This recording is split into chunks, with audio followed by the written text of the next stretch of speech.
Hey everybody, so here's a minor Star Destroyer update. Didn't really get to do any fiber optics this weekend at all. I was definitely busier than I thought I was going to be. But I did replace out most of these magnets here with neodymiums, and I just got to slap a couple up here now, and then this will be a really solid fit overall. I don't know if it's going to kill any light leak from the way that I've got the ideas for the lighting inside right now, but I'm not too worried about that. Got plenty of fiber optics. The only area I have to do is this entire section. There's a couple spots around here that will fit some wires as well. Other than that, this is definitely moving along well. The rear engines already have their LEDs fixed into the canisters here. What I'm going to do is to kill any light bouncing off of these, because you can see they're a little too big for the aluminum tube I got stuck in there last year. So I'm just going to cover this up with some black epoxy, or silicone rather, and that should kill any light leak. These are standard whites, which means they go a little blue on camera. So for these inner lights, what I'm going to do is go with warm whites, which will be white rather than, they're almost yellow to some degree, I guess.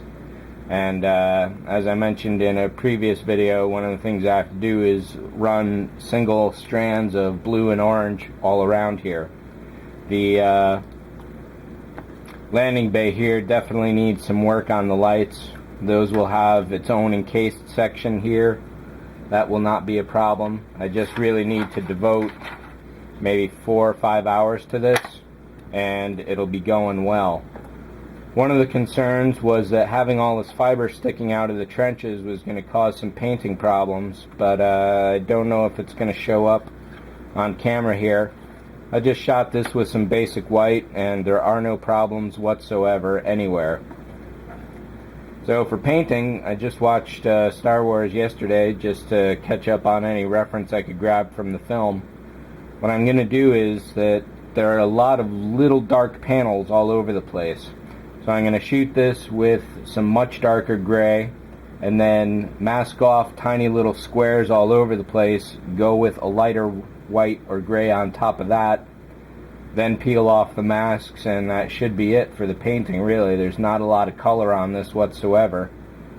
Looking at it now, I can see that I still got to dress up these. This is where the original stand goes, and right there. So I'm probably just going to slap some quick styrene on that just to make it look okay, and I may just put a couple other bigger pieces around. There are some raised chunks here already, so it should fit in pretty well. The power connector will definitely be going through this top area here, and that will just have 2 big wires sticking out of it that I can clamp the juice to. Then the other spot that I'm thinking for wires is either drilling a couple tiny holes back here, or running something through the little minor landing bay. We'll see how it goes. What I could also do is, if I'm going to patch these with styrene, just run the holes here and put a styrene patch over the top of it using a magnet, or even do a little chunk of metal such as I have right here. These came with some magnets I bought a while ago. So all I'd have to do is cut this into some squares, put a magnet on the back side, and that's going to stick down pretty well. So that's it for this guy.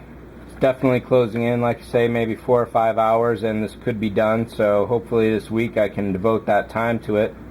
And you can even see how well this is sticking right here with just some generic magnets inside. So that's it. Thanks for watching. Take care. See ya.